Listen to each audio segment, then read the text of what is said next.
श्री शिवाय नमस्तुभ्यं दोस्तों, आज हम आपको पशुपति व्रत की संपूर्ण विधि बताने वाले हैं। आपको क्या करना है, उद्यापन कैसे करना है, क्या गलतियां हमें नहीं करनी है। इस वीडियो में हम आपको सब कुछ बताने वाले हैं, जो कि शिव पुराण में लिखी हुई है, मतलब पंडित प्रदीप मिश्रा के द्वारा बताई गई है।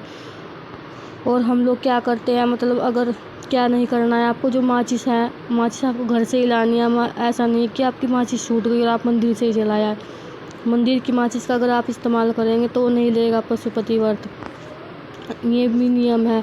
और जो लड़की है, जो कन्या है, अगर वो अपने मायके या ससुराल में जा रही है या कहीं पर भी जा रही है, कहीं फंक्शन में, कहीं शादी में, तो वो व्रत छोड़ दे, अगले व्रत से शुरू करे, ये भी नियम है। अगर आप ऐसा करेंगे तो आपका व्रत नहीं लगेगा।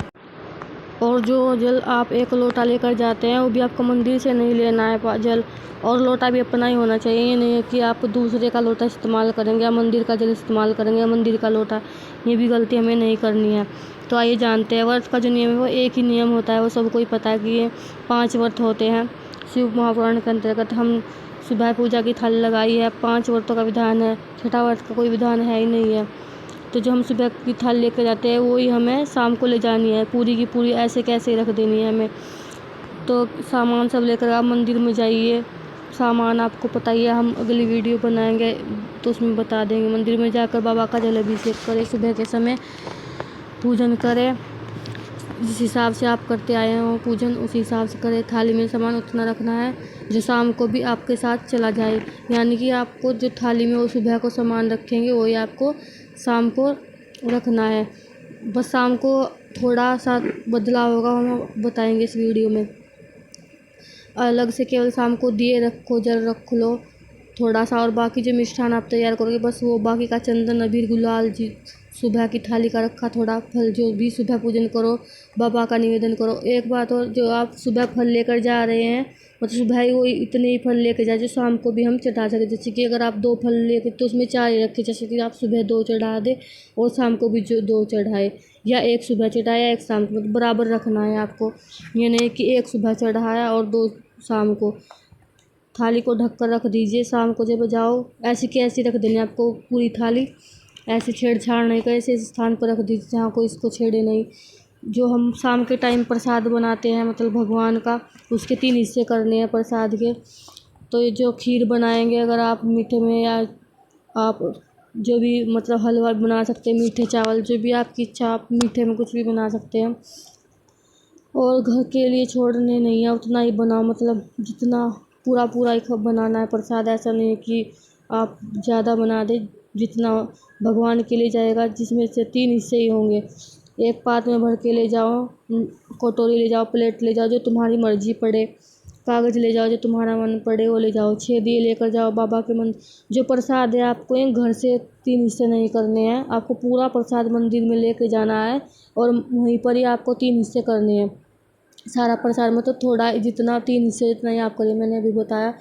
और आपको फिर आगे क्या करना है हम बता रहे हैं। जो 6 दिए आपको मंदिर में जा कर के सिर्फ 5 दिए जलाने हैं। 1 दिया आपको थाली में, तो शाम के टाइम आप 5 दिए जलाएंगे, और 1 दिया आप को अपने साथ घर लेकर आना है, उसको जला के नहीं, बिना जला हुए लेके आना है। पूजा अर्चना करेंगे, शाम के टाइम हम अभिषेक करेंगे, केवल छींटा देना है थोड़ा सा, जो बचा हुआ है उसमें थोड़ा सा जो छींटा दे कर करके पूजन अभिषेक करके, जैसे पूजन सुबह किया था ऐसे ही शाम को करेंगे। 5 दिए जलाएंगे, अभी बताया हमने, और 1 दिया अपनी थाली वापस लेके आएंगे। प्रसाद के 3 हिस्से कर लेंगे वहीं पर मंदिर में ही। प्रसाद के 3 हिस्से करने के बाद आपको 5 दिए वहीं आपने लगा दिए हैं, वो दिए प्रज्वलित करने हैं। आपको जो दिए उनके नीचे थोड़ा थोड़ा चावल या थोड़े थोड़े 1 फूल रख दीजिए। आपको ऐसे नहीं, क्योंकि फिर जो धरती माता है वो स्वीकार कर लेती है, मतलब आपकी जो पूजा है पूरी। तो आप उसके जो दिए हैं उसके नीचे आप थोड़ा कुछ चावल रख सकते हैं या फूल भी रख सकते हैं। निवेदन करती हूँ आपसे मैं। फिर पहला जो पशुपति व्रत है, आपको उसी दिन आपको बाबा से संकल्प करना है व्रत का, कि हमारी पूजा में कोई विघ्न, व्रत में कोई विघ्न ना आए। और आपको क्या करना है, आपको जो पहला व्रत करेंगे उसी दिन आपको संकल्प लेना है सुबह के टाइम, कि मैं इस चीज़ के लिए, मतलब इस वस्तु के लिए, या कोई भी आपकी मनोकामना, उसके लिए मैं व्रत कर रही हूँ। अगर आप सच्चे मन से करेंगे, पूरी श्रद्धा से करेंगे, तो आपकी 100% मनोकामना पूरी होगी। मैंने ये व्रत कैसे लिए मैं बता रही हूँ, मेरी मनोकामना पूरी हुई है। तो पशुपति व्रत करेंगे हम पहले भी मैंने आपको बता दिया है, कर्म करा होगा तो अब मुझे तो पूरा नहीं पड़ेगा। पशुपतिनाथ है, इसके लिए हम इन्हें करो। आप बाबा से प्रार्थना करें। बहुत बाबा की हमने आपके बारे में बहुत सुना है, पशुपति व्रत के बारे में बहुत सुना है। जैसे आप लोगों की मनोकामना पूरी करें, ऐसे हमारी भी मनोकामना पूरी करें।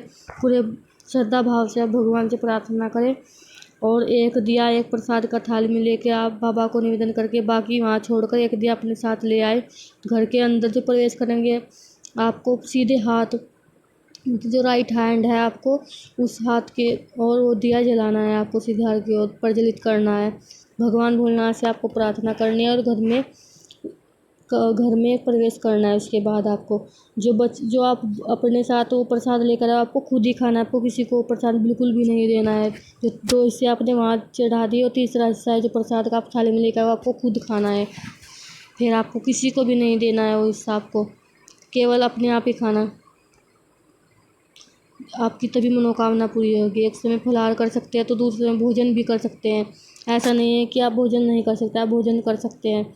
मिठाई खाना है, शाम को प्रसाद जो बनेगा वो मीठे का ही भोग लेगा। सुबह आप आराम से नमकीन का फलाहार कर सकते हो, मतलब आपको शाम को मिठाई खाना है। कुछ भी बना लीजिएगा, जो भी आपकी मर्ज़ी हो, मीठे में ही खानी है आपको। फलाहार कर सकते हैं जो भी आपकी मर्ज़ी हो, जैसे और उपवास में करते हैं ऐसे इसमें भी करते हैं।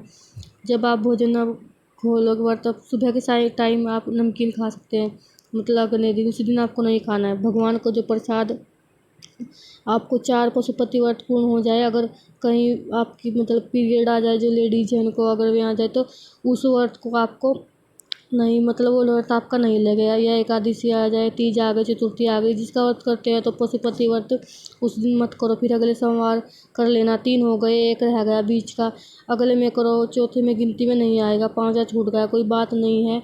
1 महीने बाद तो होगा, आ जाएगा दिन तो होगा, 15 दिन बाद तो होगा, फिर उसको गिन लो, 5वां हो जाएगा महाराज। ऐसे 5 व्रत हो जाएंगे पूरे।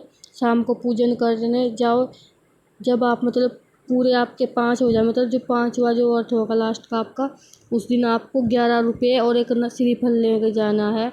और 108 कोई भी चीज़ आप, जैसे फूल हो गया या जो हरी मूंग की दाल होती है, अगर वो मिल जाए तो बहुत अच्छे है, वो आपको लेके जानी है पशुपति व्रत में। और बाबा से झोली पसार के, पल्ला पसार करके अपना प्रार्थना करनी है। वैसे तो मेरी मनोकामना तो मतलब 5 जो व्रत उससे पहले ही पूरी हो गई थी, तो वो तो भगवान पर ही डिपेंड, मतलब उन पर ही करता है कि कितने दिन में आपकी मनोकामना पूरी होगी। लेकिन 3 महीने के अंदर अंदर पूरी हो जाती है मनोकामना। मेरी तो पहले ही हो गई थी। तो आप ऐसे ही व्रत को करिए। हिस्सा प्रसाद का लाकर देहली पर अपनी वहीं जलाकर अंदर प्रवेश करें, भोजन ग्रहण करें और बाबा को निवेदन करें।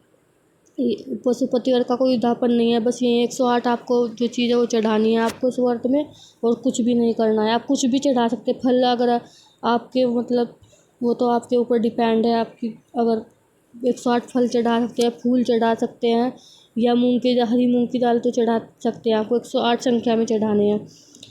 फिर आपको क्या करना है, श्रीफल 11 रुपये आपने रख दिए, भाव से रख के भगवान को नमन करे। पशुपति अब दुनिया के लोग इस पशुपति और को इतनी बातें लगा दे, कि इतनी भक्ति लगा कि ऐसा करो तो गलती हो जाए, ऐसा कुछ नहीं होता। जैसे मैंने आपको बताया, पंडित प्रदीप मिश्रा जी ने भी ऐसा ही बताया होगा। आप तो चाहे तो देख सकते हैं उनकी वीडियो में, मतलब जो कथा है उनकी कथा में बताते हैं, वो आप देख लीजिएगा। और हम सबको वैसे कथा जरूर सुननी चाहिए, चाहे आप 5 मिनट की सुनो, 10 मिनट की सुनो, बहुत अच्छा होता है दर्शन। अब तो ये थी पशुपति व्रत की पूरी जानकारी जो हमने आपको बताया। अगर आपको हमारी जानकारी अच्छी लगी तो प्लीज़ हमारे चैनल को लाइक और सब्सक्राइब जरूर कीजिएगा। मिलते हैं अगले वीडियो में। श्री शिवाय नमस्तुभ्यम।